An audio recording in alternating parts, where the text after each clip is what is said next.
दोस्तों नमस्कार। जैसा कि आप सभी लोग जानते हैं कि कुछ ऐसे शब्द होते हैं समाज में जिसको अगर किसी को कह दिया जाए तो शायद गोली चल जाए। जैसे कुछ ऐसे शब्द होते हैं हिंदी शब्दों में कि जिनके जो है अर्थ जो है अनेकों होते हैं, बातें अलग अलग होती हैं। जैसे अभी गाली शब्द है, अगर किसी को आप गाली दे दीजिए तो वहां पर मार हो जाएगी। लेकिन शादी विवाह में वही जब औरतें गाली देती हैं तो वही लोग खुशी में उन औरतों को पैसा भी देते हैं।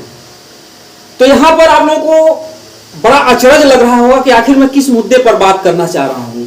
हाँ, मैं बताना चाह रहा हूं कि अगर मैं कह दूं कि मैं कुत्ता हूं तो शायद एक बार आप लोग हमें पागल भी समझ सकते हैं या समाज का एक हंसी का पात्र भी समझ सकते हैं। लेकिन यहां पर मैं कह रहा हूं कि मैं कुत्ता हूं।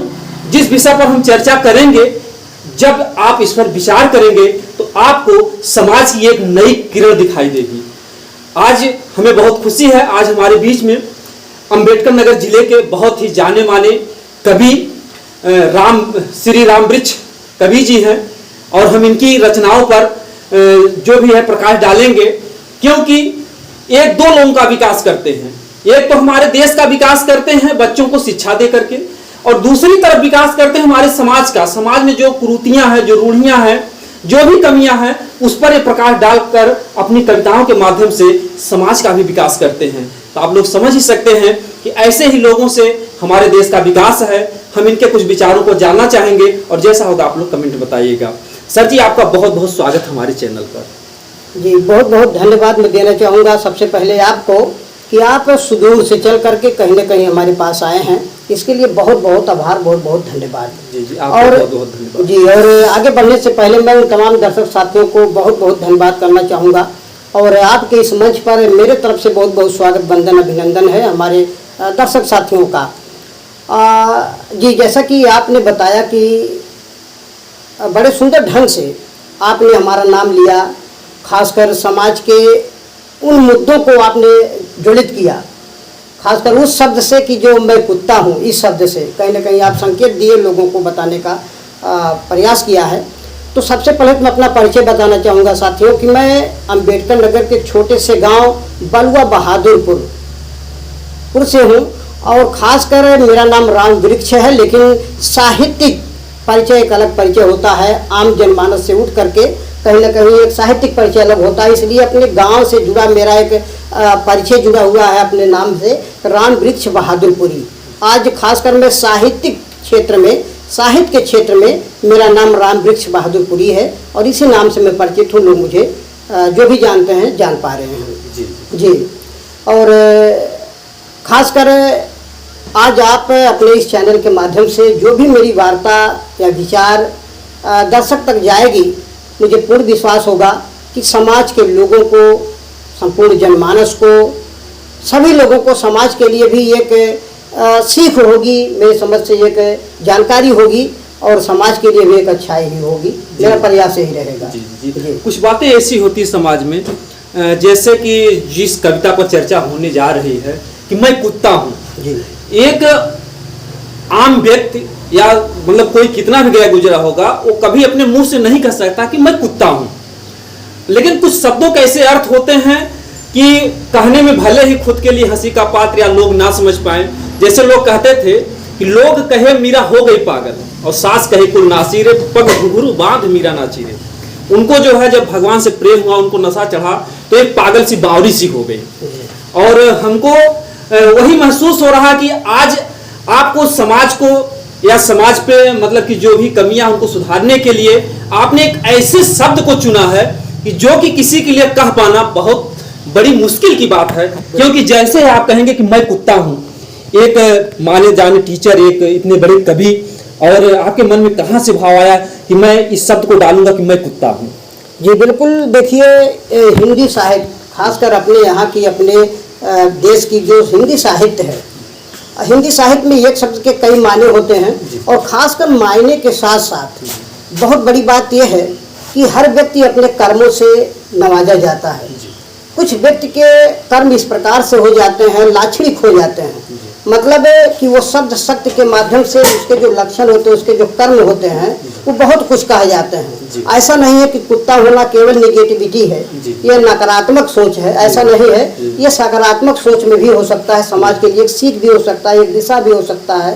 तो कहीं ना कहीं मैं कुत्ता हूँ, ये मैं चाहूँगा कि इसका जो आप ये शब्द बोल रहे हैं कि शब्द के अपने कई माने हैं, मैं चाहता हूँ अपनी रचना के माध्यम से इस शब्द को दर्शकों तक ले जाना चाहूँगा कि वास्तव में मैं कुत्ता हूँ, इसका भाव क्या है, एक व्यक्ति ऐसा क्यों कह सकता है, यह हमारे लिए ये कहाँ तक सकारात्मक है, कहाँ तक नकारात्मक है। जैसा कि सर जी ने कहा कि अगर बात कुत्ते की है तो कुत्ता भी एक ऐसा प्राणी है, काक चेष्टाओं को ध्यानम स्वान निद्रा तथ्वेचा।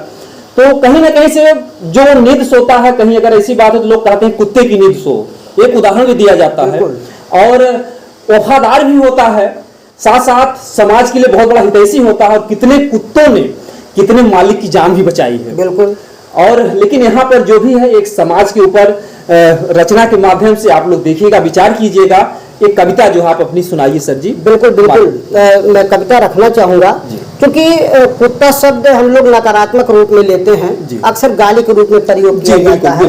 लेकिन कोई भी चीज गाली क्यों बन जाता है, कहीं ऐसा तो नहीं है कि हमारे कर्म कुछ ऐसे हैं जिससे कि वो नकारात्मक दृष्टिकोण से हमारे लिए सटीक बैठने लगता है। तो आइए वास्तव में कुत्ते का जो उदाहरण दिया जाता है मनुष्य पर, क्यों दिया जाता है, मैं रचना के माध्यम से उसको बताना चाहूँगा। रचना है, इसका शीर्षक है कि हाँ मैं कुत्ता हूँ, हाँ मैं कुत्ता हूँ। लड़ जाता हूँ अपनों से, लड़ जाता हूँ अपनों से किसी के लड़ाने पर, भूल जाता हूँ अपनी जाति अपना धर्म और जूझ मरता हूँ अपनों पर, जूझ मरता हूँ अपनों पर, नादान सा ना समझ सा खो देता हूँ सामाजिक विचार अपना अस्तित्व, और बन जाता हूँ कुत्ते से शेर, और बन जाता हूँ कुत्ते से शेर अपनों के लिए, बन जाता हूँ कुत्तों से शेर अपनों के लिए, बहरा हो जाता हूँ सुनकर अपने हार की तालियां, बहरा हो जाता हूँ सुनकर अपने हार की तालियां, और पर्याय बन जाता हूँ गालियों का। वफादारी का मूल्य तो रहा ही नहीं, फिर भी अपने इन्हीं अदाओं से पक्का हूँ, फिर भी अपने इन्हीं अदाओं से पक्का हूँ, इसीलिए तो हाँ मैं कुत्ता हूँ, हाँ मैं कुत्ता हूँ। आप लोगों ने देखा जो है सर जी ने प्रकाश डाला है इस विषय पर, जो आजकल के समाज में एक ही कोख से जन्मा भाई एक भाई की जान ले लेता है। अपनों की जान, अपनों का खून लोग बहा करके शेर बनते हैं। अगर देखा जाए कि अगर हम उदाहरण दे दें, पाकिस्तान और भारत कभी एक थे, लेकिन हम शब्द तो नहीं कहेंगे कि पाकिस्तान कुत्ता है या जो कुछ भी, लेकिन जो घिनौनी क्रियाएं हुई हैं, इन्हीं सब बातों के लिए मन में ऐसा आता है कि जो लोग आपस में लड़ जाते हैं। कभी कभी तो भारत और पाकिस्तान एक ही थे। बिल्कुल बिल्कुल। और खासकर मैं एक कवि हूँ, खासकर एक कवि की मेरी हो या तमाम कवि साहित्यकार हैं, उनमें से एक मैं भी हूँ, तो मेरे भी नज़रिया आम जनमानस से कहीं ना कहीं अलग होता है। हम जिसे कुछ भी आम आदमी, आम जनमानस जिस चीज़ को अपने नज़रिया से देखता है, एक साहित्यकार उसे अपने नज़रिया से कुछ अलग देखता है। खासकर मैं ये कहना चाहता हूँ कि एक साहित्यकार की जो नज़रिया होती है वो समाज को एक नई दिशा और दशा देने का प्रयास होता है। तो मेरा मतलब इस रचना से ये है कि आदमी अपने कृत्यों से ही अच्छा बनता है, अपने कृत्यों से ही बुरा बनता है। तो कोशिश ये होना चाहिए कि इसमें एक व्यंग है समाज के लिए, समाज के लोगों के लिए, कि कुछ कृत्य ऐसे हैं जो हमें नीचा बना देते हैं, तो ऐसा ना होने पावे। साथियों, मेरा विनम्र निवेदन है कि कुछ कृत्य हमें महान बनाते हैं, तो खासकर हमें महान बनने के कृत्य को ही अपनाना चाहिए, जिससे कि हमारी संस्कृति, हमारी सभ्यता, हमारे संस्कार, हमारे परिवार से लेकर देश तक अच्छा बना रहे और लोगों को भी अच्छा बना रहे।